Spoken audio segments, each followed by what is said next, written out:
Guys, narito pong muli si Supergirl at kasalukuyan naman siyang naghuhukay dito, oh. So meron siyang hinuhukay ng mga lamang ugat. Yan, gaya ng dati niyang hinuhukay dati sa bundok o sa gubat.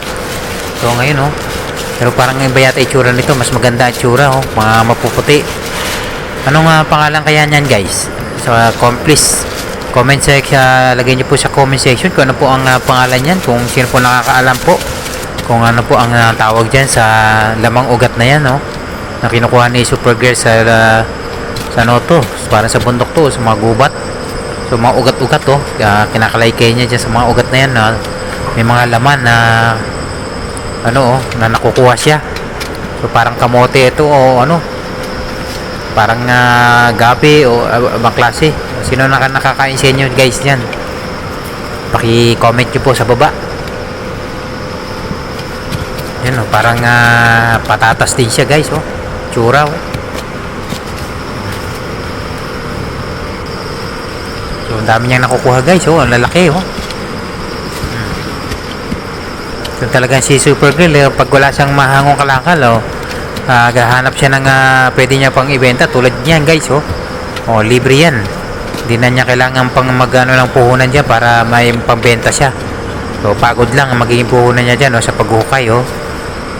Guys, ang daming laman niya na nakuhukay, oh. Tuloy-tuloy lang siya sa pagkalkal ng lupa na yan, oh. Puro ugat, tapos may mga laman na kasama.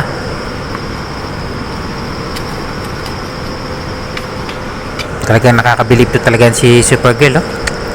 Grabe yung kanyang dedikasyon o kasipagan sa paghahanap buhay.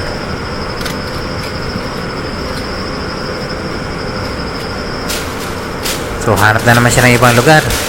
Alam na alam ni Supergirl kung saan mayroong siyang mahukay, oh. So pinabas niya yung isang bahagi ng lugar uli na yan na masukal.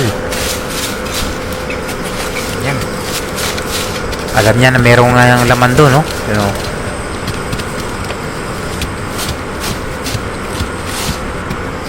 Ano kaya, guys, yan sa gubat na tumutubo? So talagang ano, oh, nakakain talaga siguro din yan, no?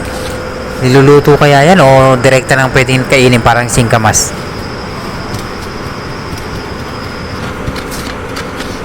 Tingnan nyo, guys, oh, ang dami niyang nahuhukay, oh, lalaki pa.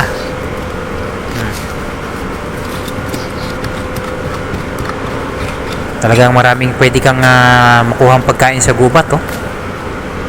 Tulad nitong isang hinuhukay ni Supergirl na ito, oh. Pagkain talaga to. Yan, no? May binuklat pa sa uli siya.